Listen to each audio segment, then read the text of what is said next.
Hey Aaron, I was wondering if you could help me out on my no comply 180s, and I have them.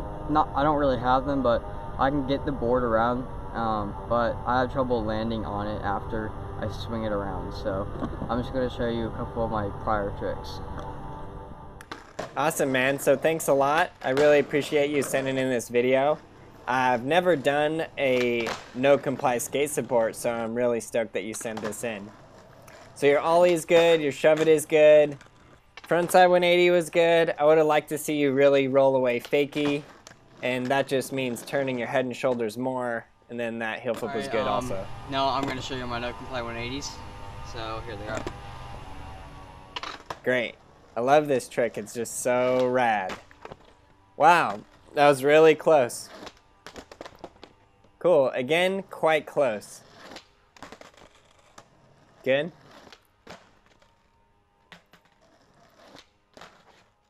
All right, good. You're super close.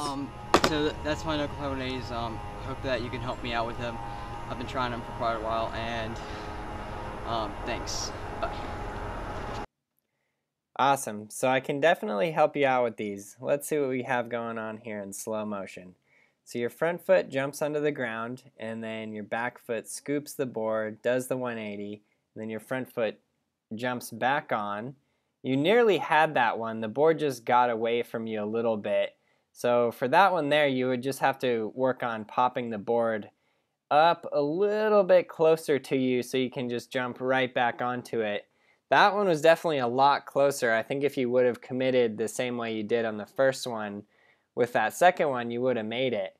Cool. Now notice when I do it, so here's my foot position, and that's kind of how I practice it. I stand there, and it's basically this motion right here. But you'll notice when I'm doing the 180 no complies, the board spins like really close to me. I don't pop it super far away where I have to like jump. Just, you want to control the board to go where you want it to go. And that means practicing just these previous steps. So what I suggest is just practicing that right there. You don't have to do it super fast. Just step off with your front foot and then pop it with your back foot, make it to the 180. You can even leave your front foot on the ground and then just step back on.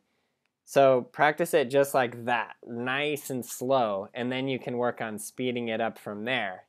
But as soon as you got it down so where you're stepping off and you're popping the board close, so it kind of like goes in between your legs, then from there you're going to have a much easier time doing the full rotation and jumping up and landing back on it in the air. So yeah, that's basically the suggestion that I had for you, is just break down those previous steps and practice stepping off and then popping the board a lot closer to you. Again, this is just such a rad trick. It looks cool. It's a great way to pop your board around. And if you're doing lines, you do like a couple ledge tricks, and then you're like, boom, 180 no comply. Then you do some switch ledge tricks.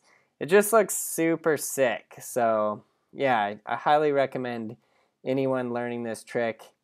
And it's also one of the easier ones to do just because you have that added benefit of you are stepping one of your feet off onto the ground. So the other point I want to make is just with your back foot, the one that's scooping and popping it around, just make sure that you leave that back foot on the board the whole time.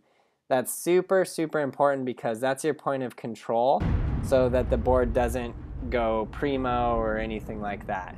Cool. So for any of you guys wanting to truly master the basics of skateboarding, get Skateboarding Made Simple. It is going to blow you away. I know you'll love it because it breaks down every single one of the tricks into super detailed steps.